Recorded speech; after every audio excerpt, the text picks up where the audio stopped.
Anders Connect, living the dream. Let's talk compliance. So how does compliance work as a traveler?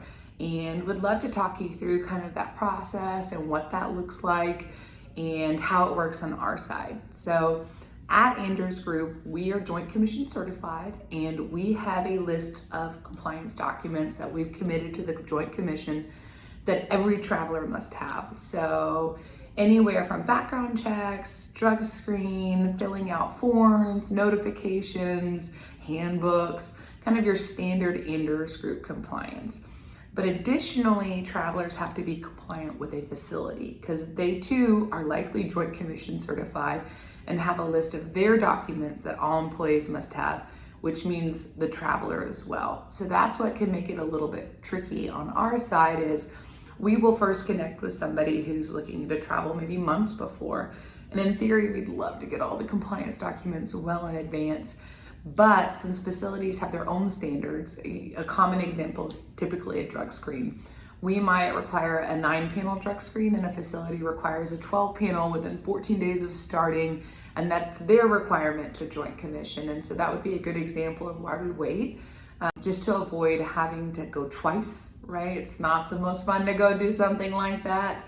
And so typically we wait till you accept a contract to really start the compliance hustle. And so that's why you'll see usually ASAP in our world is about 2 weeks. It's really tough to turn a contract faster than that. Not because we don't want to, it's just there's a lot of compliance items. You're getting maybe a new drug screen, you've got to drive somewhere. That can take a couple days to get.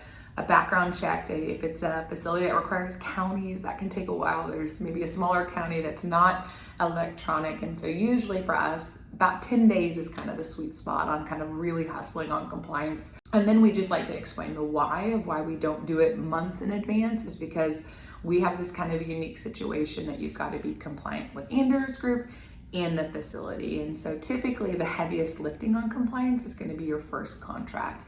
That's when we need everything. We need the Anders stuff, we need the facility stuff. And then once you start traveling, say you go to a new facility, we still likely will have a little bit of compliance. The dream spot would be you don't need anything and they accept everything we have. We're not looking to make you do paperwork. Our compliance team would sure love to not have to chase documents.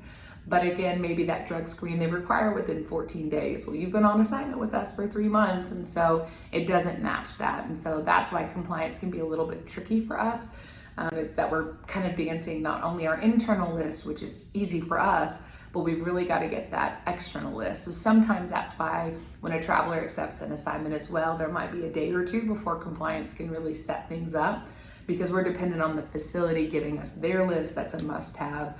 They have to audit all the items. So sometimes we'll feel clear on our side and we want to say we've got the all clear, but we've kind of got to wait for their team to do that final check. So I just thought it might be helpful to share the ins and outs of compliance and kind of what that looks like on our end in hopes that really explains the process for you. Hope you have a great day.